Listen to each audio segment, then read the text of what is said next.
Um, did anyone fall through the ice tonight? The story with Favre, I do some moonlighting as a webmaster for a friend of my wife's from a neighbor that she grew up next door to, essentially. And she's a nanny, and she runs a business that matches nannies with people who need a nanny. And so I just do some webmastering work for her when she has jobs to post and announcements to make, and she does nanny retreats and stuff like that. In any case, she is pretty well known in the state of Wisconsin at least, and actually the Midwest as a whole, as well as a bunch of other states where she is licensed to do this. So she's been to like Hawaii for customers who found her website and needed a nanny and flew her out there to meet them so that they could, you know, she could find a better match for them.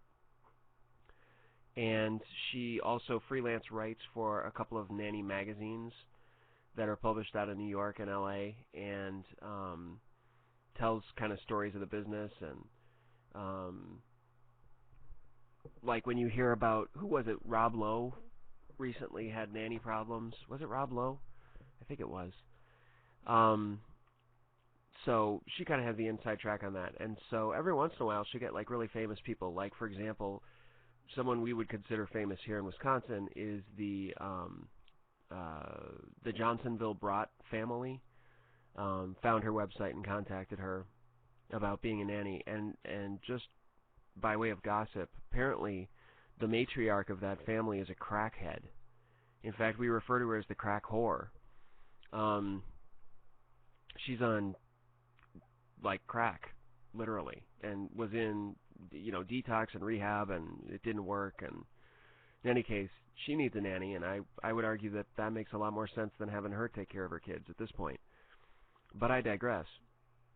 In the category of famous people who have contacted her to employ her services, she got a call in, I guess it was a few months. It was near the end of the last season. It was probably December, maybe it was November. She got a call from a woman who was asking all kinds of really personal questions about her herself, not necessarily about her business, but actually about her, before she would kind of pass muster on to no, yeah, her kids needed the nanny, not the crack whore. In any case, this woman asked all these questions, and she went through this sort of interview process with this woman that I work with or for. And it turned out that after this, 20 minutes of questions, she passed muster enough to say, all right, well, you're going to get a call a little bit later on this afternoon from Deanna Favre. And she did, and Deanna basically said, it looks like, assuming things continue the way they are, if Brett's going to be working, if he's going to be playing for the Packers again next year, then we're going to make sure we're going to need a nanny, because we're going to, be a lot more busy with things going around in Green Bay, and I'm going to be doing more stuff with the cancer prevention stuff, and be doing more book tours and stuff like that. And we're going to need someone to be home with the kids. So infrequently, at least, we're going to want to look into getting a nanny. So she was going to, draw up a contract and everything like that. So as it happened, a week before the retirement announcement, this woman that I work for got another call from Deanna, basically saying that it looks like we aren't going to be needing your services after all. Now, in that first conversation, the whole thing was predicated on her saying, the assumption being Brett's playing in Green Bay next year. We're going to need services. If it turns out that's not going to happen, then we won't. So as soon as she said that, she knew, and she called me and told me and said, you can't tell anyone, which was like the worst thing she could possibly have done. To to arm me with that information about like the person that I absolutely love in the sport of football. I know this thing about Brett Favre that everyone in the media wants to know and has wanted to know for the last 3 years when there's a sure thing, and said, and you, by the way, you can't tell anyone. So I was just so pissed at her, and I was also, of course, devastated.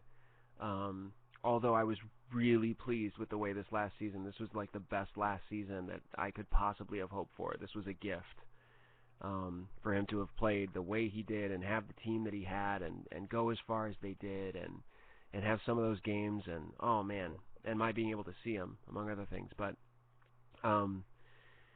the other cool thing that happened as a result of that was that I actually got a very cool voicemail. I showed yesterday, I won't go get it tonight, but I showed yesterday that I got Brett Favre to sign a plaque that was from this last season. He himself signed it, and it has my name on it. So that is just like I will leave that to my son, and that will be passed down through generations of my family if I have my say about it. But I also happened to get a very interesting voicemail, completely separate, the week after he announced, and I'm going to play it for you right now. So this is something also that I have like multiple copies of because I never ever want to lose this. So I hope you guys really enjoy this. And if you're not a sports fan, I think you'll enjoy it anyway. So just give me a second to cue it up.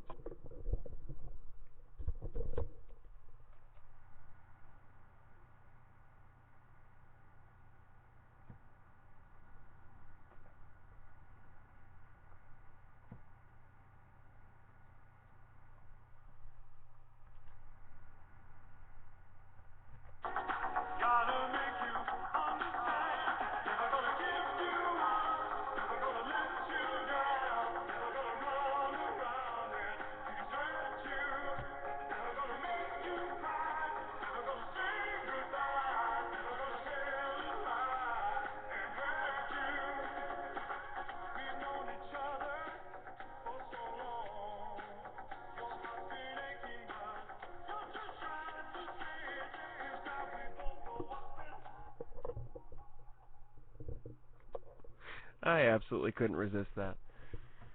No, I didn't get a voicemail from Brett. I wish I had, but I did not. You have all been rickrolled.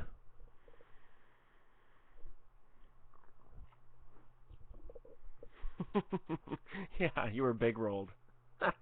I like that. That's good. Patent that right now. BigRolled.com.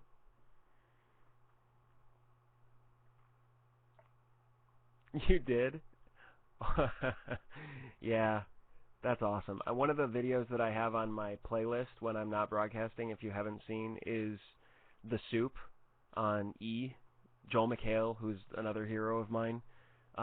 He gets rickrolled on the show, air quotes, and yeah, that's funny. An electric pickle. Yes, I had to do the rickroll. I absolutely had to. It was just something that rattled in my brain today, and I knew it was time.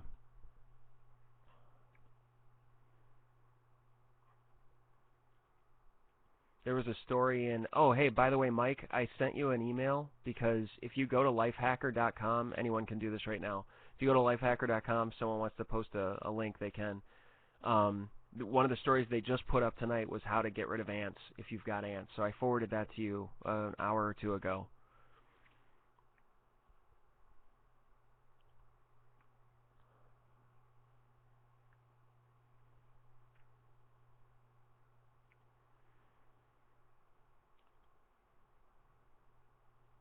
It should be right on the top of the page. I'm not sure. It was when it was, because it was just posted when I went there. Yep, it's right there. Get rid of ants without an exterminator. Yeah, hey, no problem.